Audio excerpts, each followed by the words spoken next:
Les decía a mis amados hermanos que hoy nos metemos en un capítulo supremamente interesante y supremamente importante, que es el capítulo 17 del Evangelio según San Juan.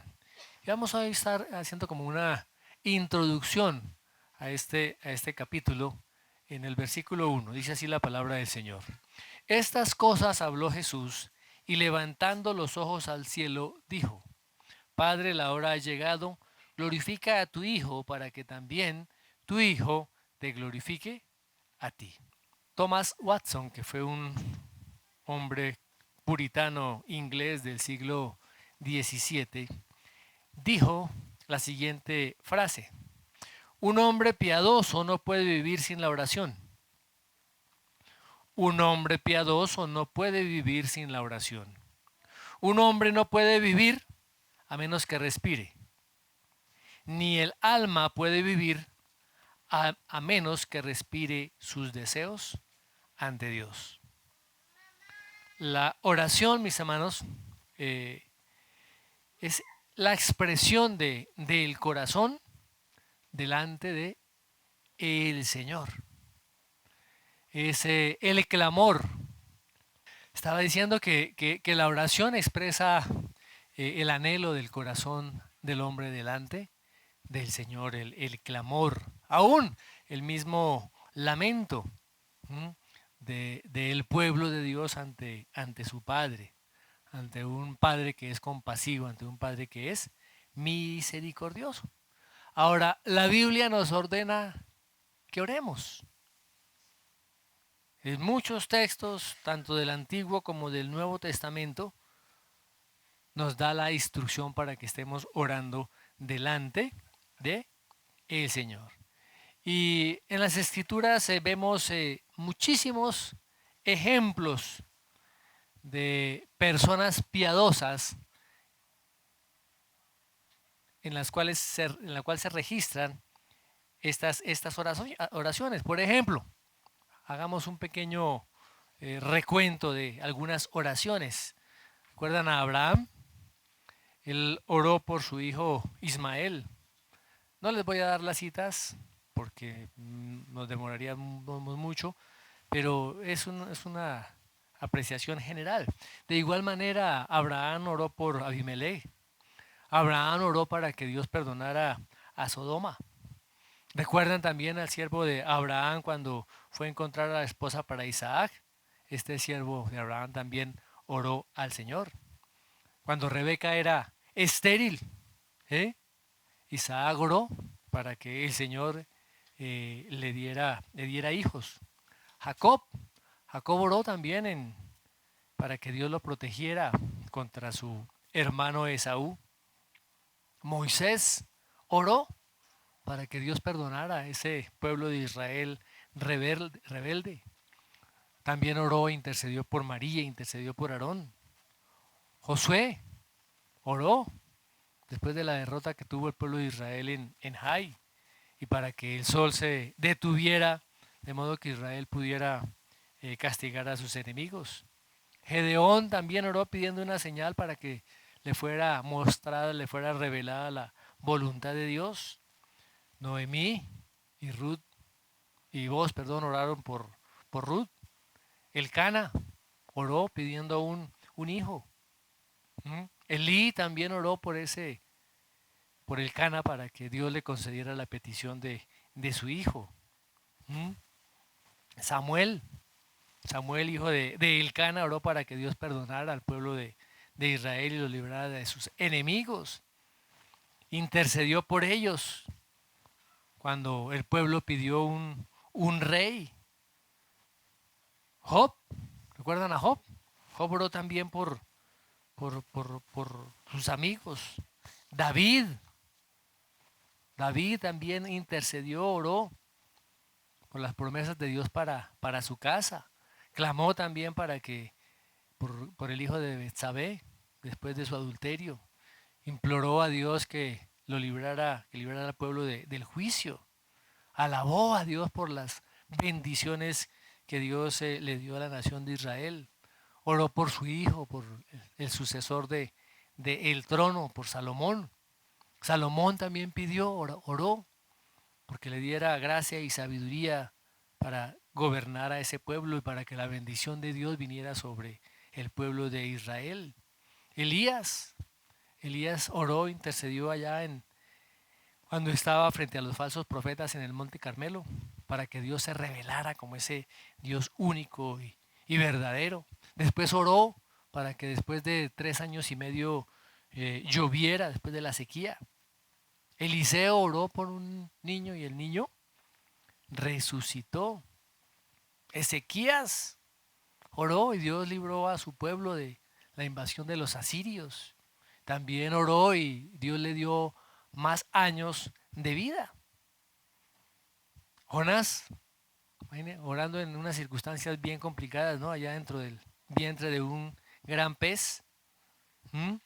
Jeremías, intercediendo también por su pueblo. Ezequiel clamó por misericordia de Dios para su pueblo. Daniel, en intercesión continua y permanente delante de Dios. Esdras, Nehemías, por el regreso del pueblo de Israel a su pueblo, estuvieron en oración. Y si vemos con detenimiento, mis hermanos, el libro de Salmos es una recopilación de oraciones. En el libro de Salmos encontramos oraciones de alabanza, oraciones de adoración, encontramos oraciones de clamor, de petición, de acción de gracias. A través de toda la palabra nos insta a que nosotros podamos estar continuamente en oración. Y también en el Antiguo Testamento. Recuerdan que después de la ascensión del Señor Jesucristo, los discípulos regresaron a Jerusalén y estuvieron allí, perseverando, dice la palabra, unánimes en oración y ruego. La iglesia primitiva, cuando enfrentó la persecución de los líderes religiosos judíos, ¿qué hizo? Orar, orar, orar. Cuando Pedro fue encarcelado, ¿qué pasó? La iglesia estaba orando, la congregación estaba orando. Es la respuesta que el pueblo de Dios debe dar. Allá cuando los discípulos estaban en Antioquía, estaban en oración y ministrando al Señor, y el Señor comisiona a Pablo y a Bernabé para el ministerio. ¿Recuerdan? Pedro oró por Tabita y ella resucitó. Estaba orando cuando recibió la visión del Señor de que los mensajeros de Cornelio iban a buscarlo. En sus viajes misioneros, Pablo y Bernabé. Epafras intercediendo y orando. Y sobre todo el ministerio de Pablo, desde su conversión hasta el final de su vida, se ve muy marcado, mis hermanos, por una oración continua, por una oración permanente. Incluso Pablo pedía a sus hermanos que estuvieran también orando y estuvieran intercediendo por él. Muy bien. Ahora, pero el ejemplo supremo que nosotros tenemos en las Escrituras viene precisamente del mismo Señor Jesucristo. Y hay un autor que dice lo siguiente, dice: sin duda, los más grandes ejemplos de oración correcta que siempre se muestran provienen de la vida del Señor Jesucristo. Su vida de oración era tan diferente que solo con observarla los discípulos de nuestro Señor se motivaban a solicitar instrucciones en el tema. Desde el principio de su ministerio hasta el final de su ministerio terrenal, estuvo marcado, estuvo impregnado por la oración continua, por la oración permanente. El Señor oró durante su bautismo, durante la primera predicación, antes de escoger a sus 12 apóstoles, antes de alimentar a los 5,000 y después de alimentar a los 5,000, antes de alimentar también a los 4,000, antes de la confesión de Pedro, en la transfiguración, oró por los niños que les llevaron a Él después de que regresaron los 60 en la comisión que Él los había enviado. Él les enseñó una oración modelo a sus discípulos antes de resucitar también a Lázaro y aún más antes de enfrentar esa realidad tremenda de la cruz. Y aquí en la última cena, como es el escenario donde nosotros nos encontramos, el Señor también ora. En el camino a Emaús también lo encontramos orando. Durante la ascensión también. Ahora, pero de todas las oraciones que el Señor Jesucristo hizo durante su vida terrenal, la que se registra aquí en el capítulo 17 del Evangelio de Juan, es sin lugar a dudas la más profunda y la más magnífica de las oraciones. Las palabras que el Señor menciona en esta oración son claras y son majestuosas. Son simples, pero también son misteriosas. Sumergen, nos lleva a los lectores a ese momento de esa comunicación intertrinitaria, podríamos llamarla, entre el Padre y el Hijo. Y abarca toda la extensión de la historia de la redención, desde la elección hasta la misma glorificación, incluyendo la regeneración, la iluminación, la santificación, la preservación. Es como si el Señor Jesús quitara o corriera un velo para que nosotros pudiéramos tener acceso a ese lugar santísimo, al mismo trono de Dios. Hay otro autor que dice lo siguiente, dice, este capítulo abarca la oración conocida más larga de nuestro Señor mientras estuvo en la tierra. Sin duda, tuvo otras oraciones tan largas como esta porque sabemos que pasaba mucho tiempo en oración y en comunión con su Padre Celestial. Pero no le pareció a Dios usar estas otras oraciones para nosotros cuando el Espíritu Santo habló a los hombres santos. Tenemos muchos sermones de Jesús, muchas parábolas suyas, pero solo esta oración larga. Recordemos un poquito el ambiente, mis hermanos, donde se encontraba el Señor Jesús junto con sus discípulos. Les estaba diciendo que cuál era el ambiente en el cual se está desarrollando esta situación. Miremos lo que dice el versículo 1 del capítulo 17, la primera parte. Dice, estas cosas habló Jesús, levantando los ojos al cielo, dijo, Padre, la hora ha llegado. Esta oración del Señor Jesucristo está prácticamente marcando ya el último tiempo en que Él se iba a estar con sus discípulos allí en el aposento alto. Recordemos que son unas cuantas horas previas ya al arresto y al asesinato de el Señor Jesucristo. ¿Y qué había estado haciendo el Señor? Primero sirvió a sus discípulos a través de lavarle los pies, los había estado animando, los había estado consolando, los había estado instruyendo y ellos se encontraban angustiados, tristes, habían estado en una condición, mirando su propia condición y mirándose a sí mismos, porque el Señor ya los iba a dejar. El Señor les había dicho que Él estaba con ellos y que estaría con ellos hasta el fin. Ese ejemplo de lavar los pies, cuando toma un lebrillo, cuando toma una toalla y se la ciñe y le lava los pies a cada uno de ellos, un ejemplo magnífico de servicio.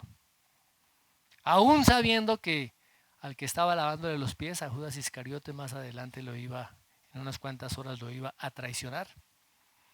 Recordemos que están allí en el aposento alto, celebrando la comida de la Pascua y instituyendo la Santa Cena.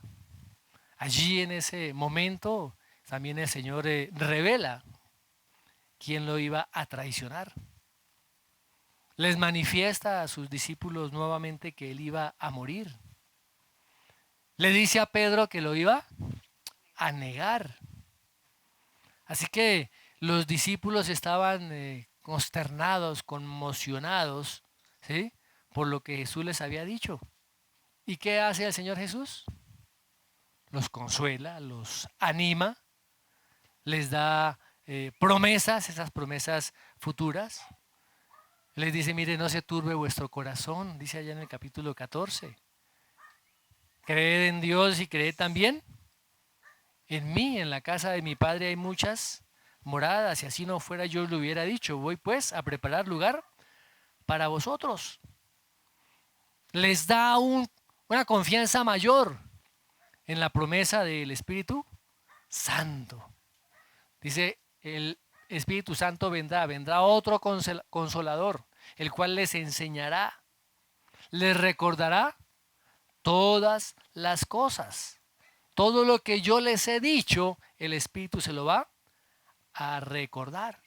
Dice, mire, el mundo me odia, el mundo se va a gozar, se va a alegrar con mi muerte. Y ustedes van a estar adoloridos, tristes, pero su tristeza se convertirá en gozo. Y el Espíritu Santo los va a conducir al conocimiento pleno de la verdad. Ahora, mis amados hermanos, todas estas palabras de ánimo, de aliento, todas estas palabras de esperanza, todas estas promesas, debemos nosotros tomarlas para nosotros. No solamente eran para los discípulos en aquella época, sino que por extensión, y más adelante lo vamos a ver en este capítulo 17, cómo el Señor Jesús intercede por sus apóstoles, intercede por sus discípulos, pero también intercede por todos aquellos que habían de creer en ellos, su palabra. Todos los cristianos a través de todas las generaciones. Muy bien. Ahora, los discípulos se lamentarían por un tiempo. Sufrirían por un tiempo. Y Él les dice, mire, ustedes llorarán, ustedes se lamentarán y el mundo se va a alegrar. Pero aunque ustedes estén tristes, esa tristeza se convertirá en gozo. Ahora, ¿entendieron los discípulos eso? No lo entendieron. No lo entendieron. Lo vendrían a comprender después de todos los terribles sucesos que acontecerían esa noche y los días siguientes hasta el momento de la resurrección y la ascensión a los cielos, y posteriormente con mucha mayor claridad en el día de Pentecostés, cuando el Espíritu Santo vino a cada uno de ellos. Muy bien. Ahora, los discípulos no se daban cuenta de que la muerte del Señor Jesucristo era necesaria, era primordial y fundamental en el plan de Dios, que desde siempre se había determinado así, el plan de Dios. Pero recordemos que el pensamiento tanto del pueblo judío como de los discípulos estaban esperando era un Mesías político, a un Mesías militar, a un Mesías que liberara al pueblo de Israel del yugo romano y que estableciera el reino de Israel. Eso era el pensamiento de el pueblo de Israel. Ahora, aunque en un momento dado los discípulos pensaron que ya ese reino se iba a establecer cuando el Señor tuvo su entrada triunfal en Jerusalén y todo el pueblo lo estaba aclamando y gritaban, Hosana, ¿cierto? Dijeron, bueno, esto se está arreglando aquí, se está componiendo porque ya el reino está cerca. Ahora, escuchar unas horas después que el mismo Señor Jesucristo les estaba diciendo que Él los iba a dejar, para ellos era incomprensible. ¿Sí? En vez de conquistar a Roma, ¿cómo así que se va a ir? ¿Sí? En vez de edificar el imperio de Israel, ahora iba a entregar su vida y tendría que morir. Y más adelante lo traicionarían, lo acusarían, lo golpearían, se burlarían de él y finalmente lo crucificarían. Así que esas expectativas tan grandes que tenían los discípulos en un momento dado, se transformaron en desesperanza, se transformaron en dolor, se transformaron en una conmoción interna en cada uno de ellos. Entonces, este es el contexto donde el Señor Jesús les está enseñando, hablando y animando. Y aquí es cuando entramos en este capítulo 17, por eso es que dice, estas cosas habló Jesús.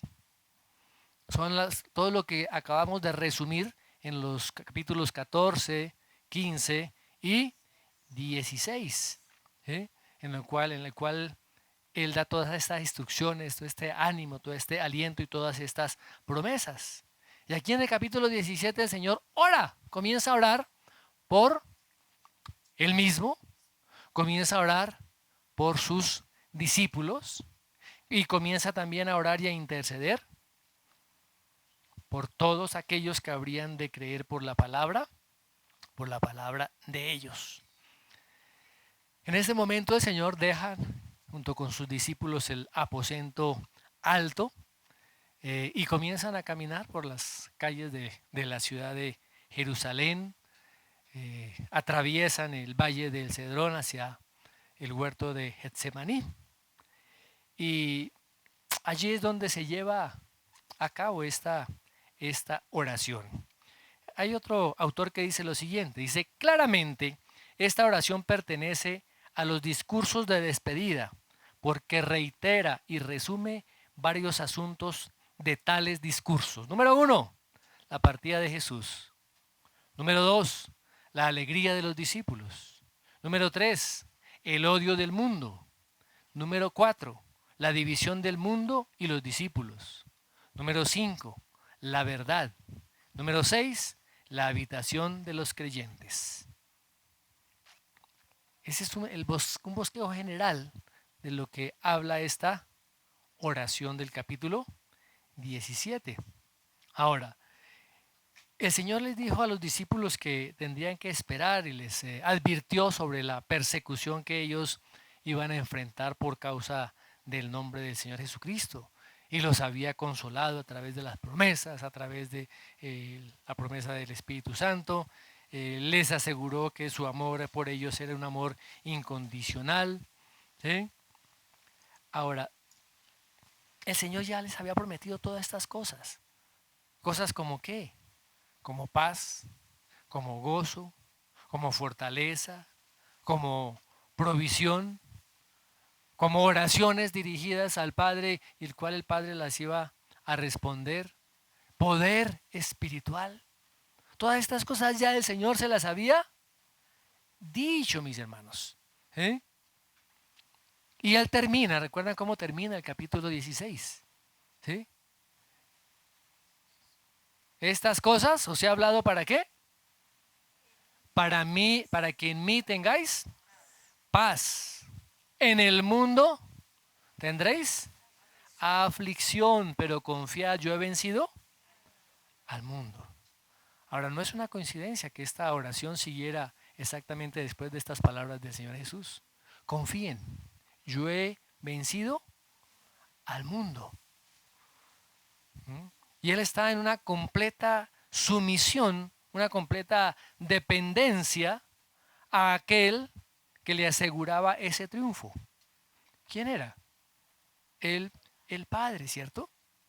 Ahora, desde la perspectiva humana, vemos unas circunstancias muy sombrías, muy oscuras, ¿cierto? A solo unas cuantas horas de la cruz. Pero si miramos con cuidado, como vamos a hacerlo, cómo fue la oración del Señor Jesús, no fue para nada una oración pesimista. Todo lo contrario. Era una declaración confiada, era una declaración en fe, una declaración en total certidumbre de gloria. Morris dice con respecto a esto, dice, solemos entender esta oración como si fuese sombría. Dice, no lo es. La pronuncia quien acababa de afirmar que había vencido al mundo. Y surge de esa convicción. Jesús está mirando más allá de la cruz, pero con esperanza y alegría, mas no con desánimo. ¿Y cómo comienza el Señor Jesús su oración? Dice la palabra que levantando los ojos al cielo. Levantando los ojos al cielo. Era una postura que se utilizaba, era reconocida para cuando la persona más bien reconocía que el trono de Dios está en el cielo, ¿no? ¿Recuerdan cuando el publicano oraba? Ni siquiera se atrevía a levantar los ojos. Pero el Señor Jesús dice que levantando los ojos al cielo. Y si se dirige a Dios. ¿Y cómo se dirige a Dios? Como Padre. Se dirige a Dios como Padre. Mis amados hermanos, el pueblo de Israel no acostumbraba a nombrar a Dios por su nombre. Siempre lo nombraban con algunos atributos, por temor, por miedo a pronunciar el nombre de Dios en vano. Ustedes recuerdan, por ejemplo, la parábola del hijo pródigo. Ahí no se menciona el nombre de Dios. ¿Cómo habla el hijo pródigo? ¿Cómo? He pecado contra el cielo y contra ti. ¿Sí?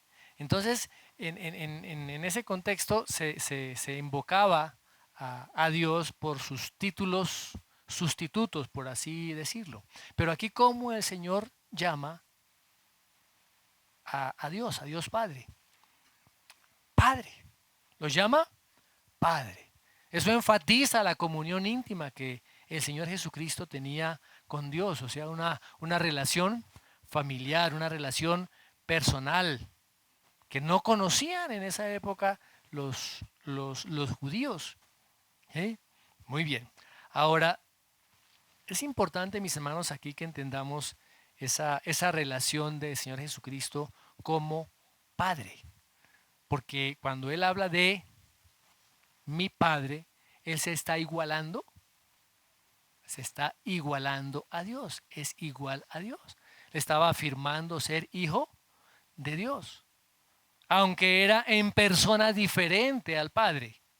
Pues no se estaba orando a sí mismo, ¿no? Estaba orando era al Padre.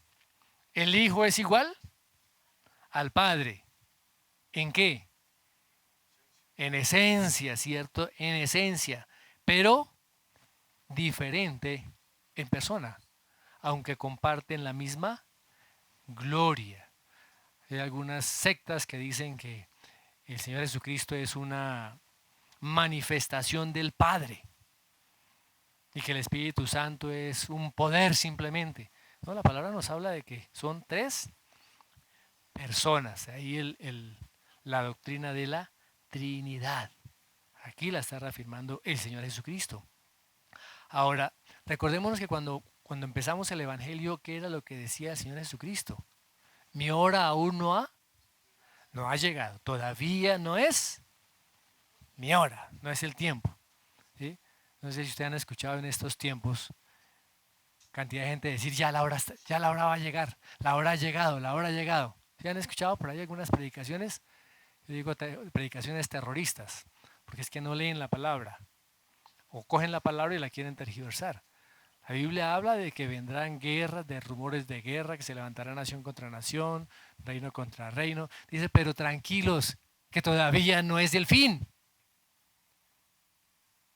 Y hay muchos que están diciendo, ya, el Señor está ya en las nubes. porque no entendemos y no leemos la palabra.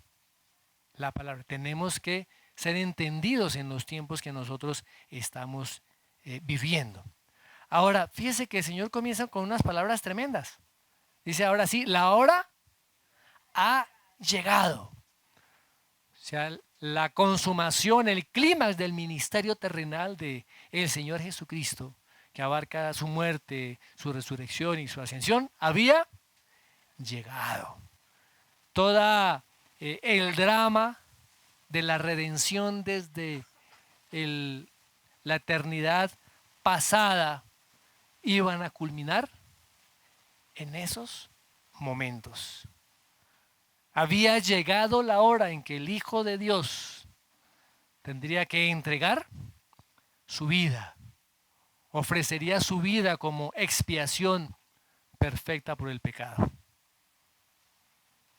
Llegó esa hora, la hora había llegado. Era la hora en que el Señor Jesucristo cancelaría esos decretos que había en contra de nosotros y los clavaría allí en la cruz.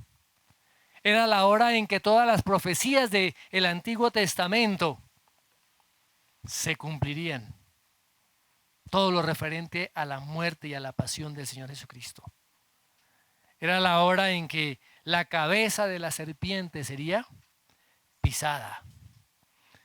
Era la hora cuando ese varón de dolores experimentado en quebranto que habla Isaías sería una realidad, donde sería herido por nuestras rebeliones, molido por nuestros pecados. Un hombre experimentado en quebranto y en dolor, para que nosotros fuéramos sanados y curados. Era la hora en que todo el tema, todo el tipo que se dio en el Antiguo Testamento, ahora sería una realidad. Ya no serían corderos. Ahora el verdadero Cordero de Dios se daría como sacrificio final y único para la humanidad. Era la hora en que el triunfo del Señor Jesucristo se daría sobre el príncipe de este mundo, sobre las tinieblas. Era la hora en que Dios, por medio del sacrificio del Señor Jesucristo, derrotaría al pecado, derrotaría la muerte y derrotaría a Satanás. Y redimiría un pueblo santo para él. Esa era la hora. Pero los discípulos estaban asustados. Los discípulos estaban aterrorizados. Los discípulos tenían el corazón herido, aunque todavía estaban con él. Y el Señor levanta sus ojos al cielo y él comienza a orar. Antes, unos momentos antes, unas horas antes de la cruz. Ahora, pero ¿cuál es la sustancia? ¿Cuál es el tema principal? ¿Cuál es el nervio, el tuétano, por así decirlo, de esta oración? Miremos lo que dice la parte B del versículo 1. Glorifica a tu Hijo para que también tu Hijo te glorifique a ti. Fíjese que el Señor ya había conocido ese tiempo en que estaba muy cercano a su muerte. ¿Y qué le pide al Padre? Que glorificara al Hijo. ¿Para qué? Para que también tu Hijo te glorifique a ti o glorificara al Padre. Más adelante vamos a ver un poco con mayor detenimiento esta frase. Pero fijémonos que en todo lo largo del ministerio del Señor Jesús, lo que Él buscó fundamentalmente fue la gloria del Padre. La gloria del Padre. El nacimiento del Señor Jesús manifestó la gloria de Dios. La encarnación del Señor Jesús dio la gloria a Dios. Sus enseñanzas dieron la gloria al Padre. Gracias. Cada uno de sus milagros, su muerte. Pero ¿cómo que la muerte va a dar gloria al Padre? Su muerte y su resurrección. Porque el Hijo, el Señor Jesucristo, se sometió en todo a la voluntad del Padre. Allá en Juan 6:38 dice, porque he descendido del cielo, no para hacer mi voluntad, sino la voluntad del que me envió. Aún en el tiempo ahí en Getsemaní, mis amados hermanos, ante la tentación de abandonar la cruz, ¿qué dice el Señor Jesús? Padre mío, si es posible, pasa de mí esta copa, pero no se haga como yo quiero, sino como tú. Así como el Hijo había glorificado al Padre durante todo su ministerio terrenal, así el Hijo, así el Padre, perdón, también glorificaría al Hijo. ¿Por qué? Porque el Padre da testimonio del Hijo, es lo que dice el Señor Jesucristo. El Padre que me envió ha dado testimonio de mí. Allá en Juan 8:54 dice, mi Padre es el que me glorifica, el que vosotros decís que es vuestro Dios. El Padre glorifica al Hijo. ¿Recuerdan durante el bautismo las palabras que se escucharon de parte del Padre? Este es mi Hijo amado en el cual yo me complazco. Allá en la transfiguración nuevamente el Padre hablando. Y unos días antes de su muerte también nuevamente hablando el Padre. ¿Recuerdan la muerte de Lázaro?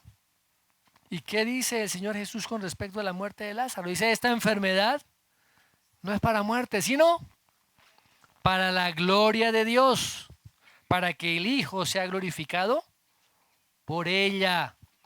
¡Wow! De tal manera que también los eventos de la muerte y de la resurrección del Señor Jesús dan como resultado la gloria del Padre.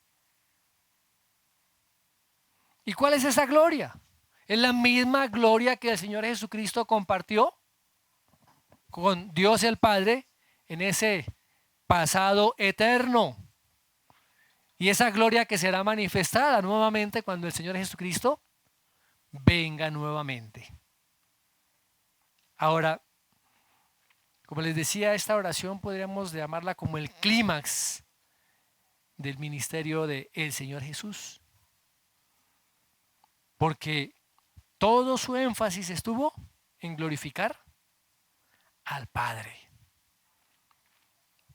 Todo lo que el Señor Jesucristo hizo, lo hizo de parte del Padre para glorificarlo a Él. ¿Y quién glorificó al Hijo?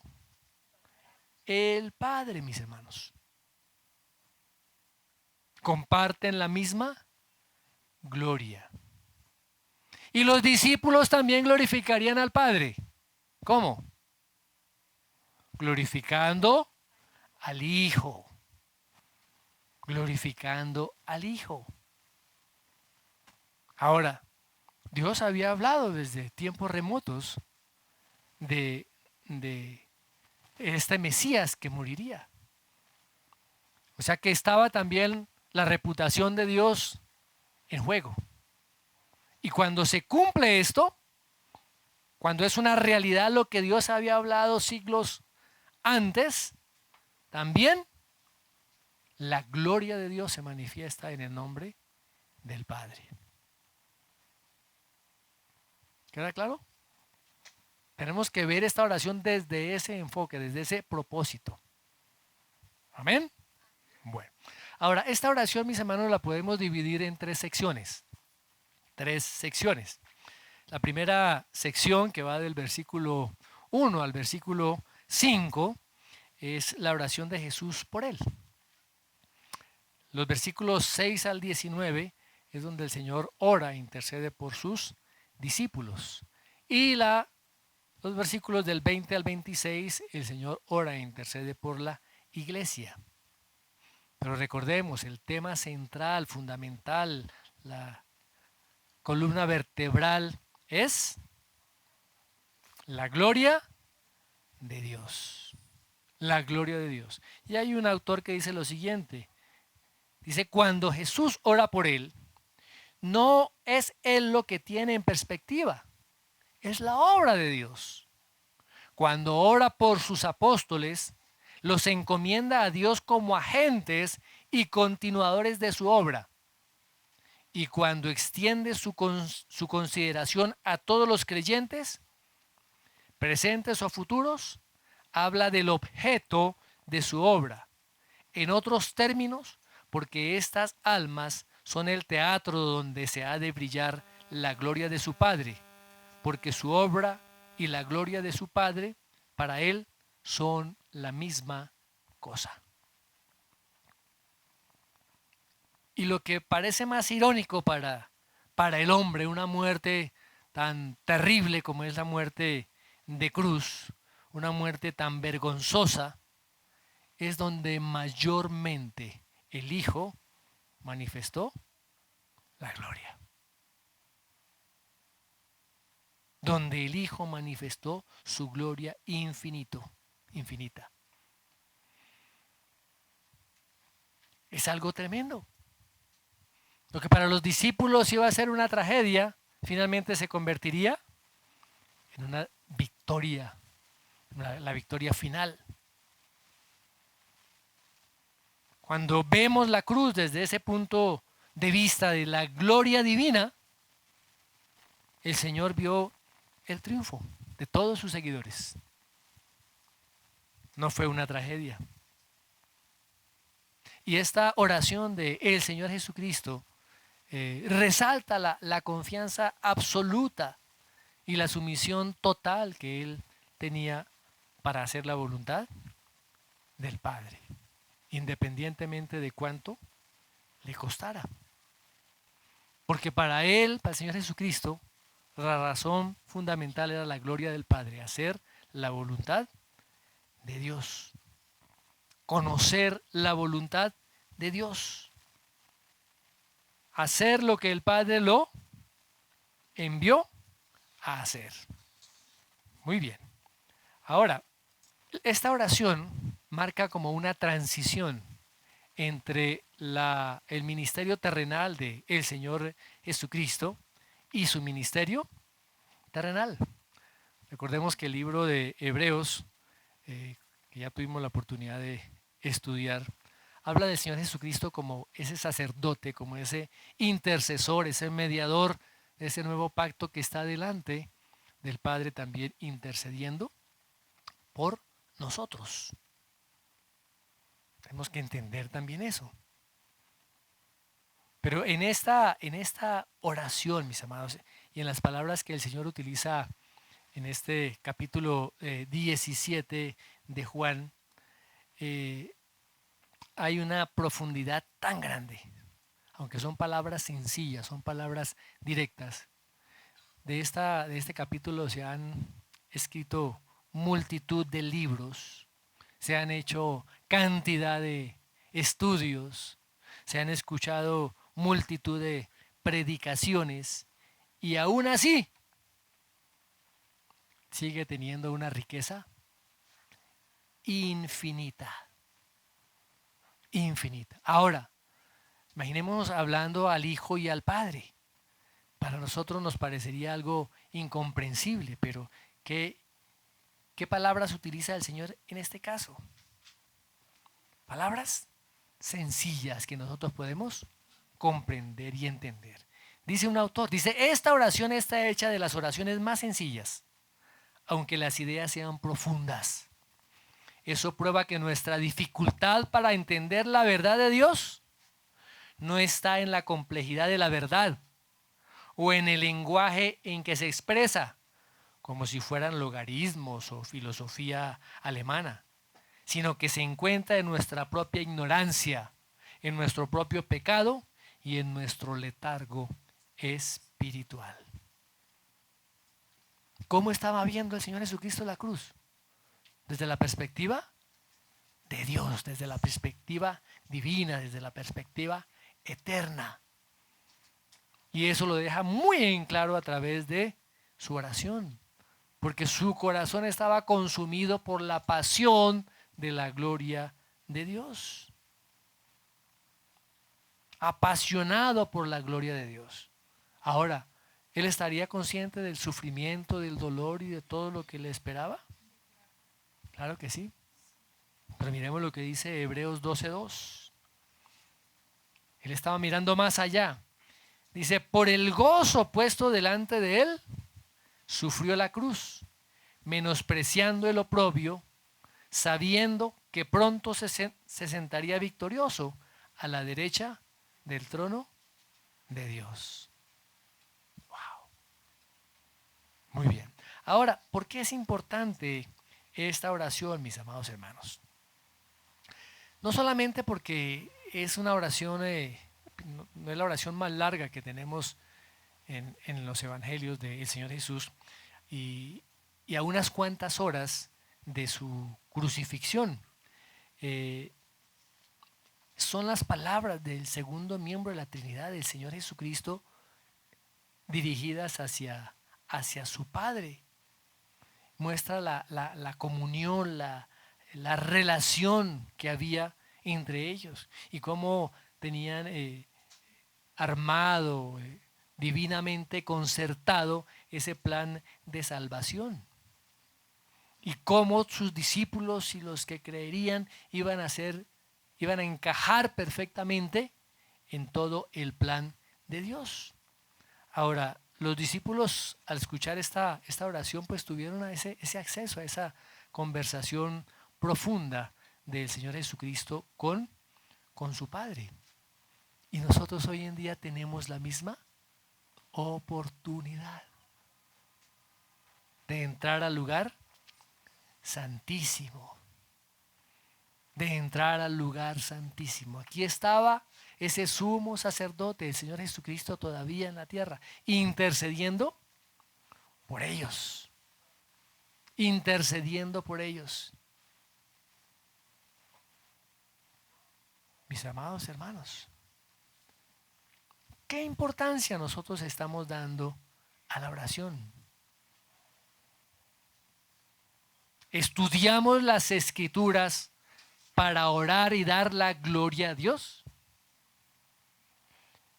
En la medida que vamos estudiando esta oración, nuestra forma de ver la oración y nuestra forma de realizar la oración tiene que ser transformada. Una vez solamente escucha a las personas estar orando por solamente sus necesidades. Solamente que para el arriendo, que solamente que para el transporte, que solamente que ayude a pagar las deudas y solamente que ayude a esto y a lo otro. Imagínense si cada uno de nuestros hijos solamente a relacionarse con nosotros nos estuviera solamente pidiendo que necesito para el bus, que necesito para la universidad, que necesito para el mercado, que necesito para esto, que necesito lo otro, que necesito, y no más. ¿Qué pensaría uno de ese hijo? Ese es un interesado de miedo. Pero no hay una relación de conocimiento,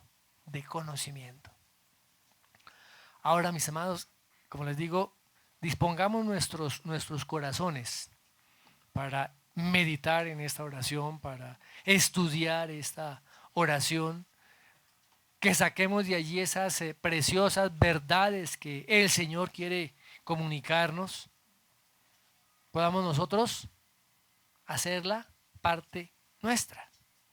Hay un autor que dice, su primera característica de la oración de Juan 17 es la atemporalidad.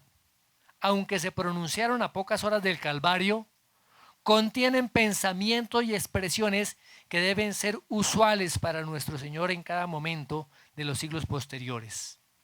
Por lo tanto, a medida que las estudiamos, oímos palabras que se han pronunciado muchas veces a favor de nosotros y se pronunciarán hasta que estemos con Él, donde Él está, contemplando la gloria del Hijo Divino, engrandecida a la del siervo perfecto. Como les decía, esta es una de las oraciones más largas que están registradas en los evangelios del Señor Jesucristo. Y de igual manera también podríamos decir que es una de las oraciones más importantes que nosotros tenemos de Jesús. Pero en algunas Biblias, incluso los títulos, no dicen verdaderamente el significado de esa oración. ¿Qué dicen en sus Biblias? ¿Qué título tiene? Juan 17. Jesús ora por sus discípulos. ¿Alguna otra? Oración de Jesús. Jesús ora por sus seguidores. Fíjense que esos títulos no nos dan la medida, la profundidad, la grandeza de esa oración. Algunos la han comparado ya con la oración del Padre Nuestro. Pero fijémonos que la oración del Padre Nuestro no es una oración que Jesús hace al Padre, sino es un modelo de oración que el Señor dejó a sus discípulos. No es que Él esté diciendo perdona mis pecados, porque el Señor Jesucristo nunca cometió pecado. Muy bien. Ahora, ¿cómo estaría el corazón del Señor Jesús ante la terminación o la culminación de todo ese proceso de redención que se había determinado desde ese pasado eterno? Sabiendo Él que estaba ya a punto de cumplirse todo lo que Dios, todo lo que el Padre había prometido desde el inicio de los tiempos. Él estaba ya listo. Él estaba preparado para enfrentar la cruz con resolución,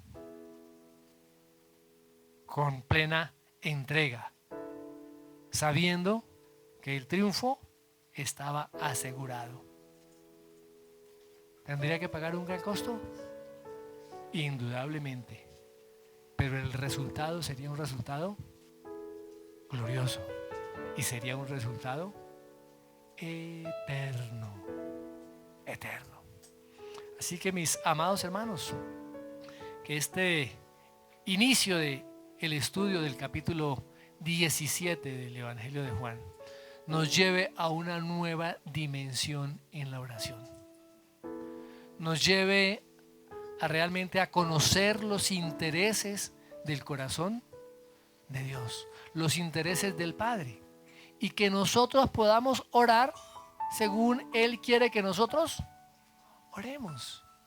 Que no hagamos más oraciones, a veces oraciones tan flojas, tan fofas, muchas veces oraciones aún en contra de la voluntad de Dios. Por eso es tan necesario conocer su palabra y conocer la voluntad de Dios. Amén. Así que este año que comienza nos espera un reto. Nos espera un reto en esta área, en el área de la oración. Y los animo a que todos estemos preparados para eso, a que dispongamos nuestros corazones y le podamos decir al Señor: Señor, muéstrame realmente cómo quieres que ore. ¿Cómo quieres que ore? ¿Cuáles son tus intereses? ¿Cómo puedo a través de mi vida manifestar tu gloria?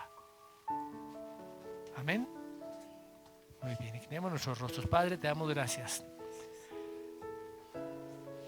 por este precioso ejemplo que nos ha dejado el Señor Jesucristo en este capítulo 17. Apenas hemos tocado una parte tan superficial, pero rogamos, Señor, que en este tiempo podamos meternos más y más y más y poder conocer un poquito más tu corazón, conocer un poquito más tus anhelos, lo que tú quieres, Señor, a través de cada una de nuestras vidas, y que nuestras oraciones cada día se puedan ir, Señor, enfilando, poniendo en orden conforme al propósito tuyo, conforme a la voluntad tuya, para darte, Señor, siempre la honra y la gloria a ti.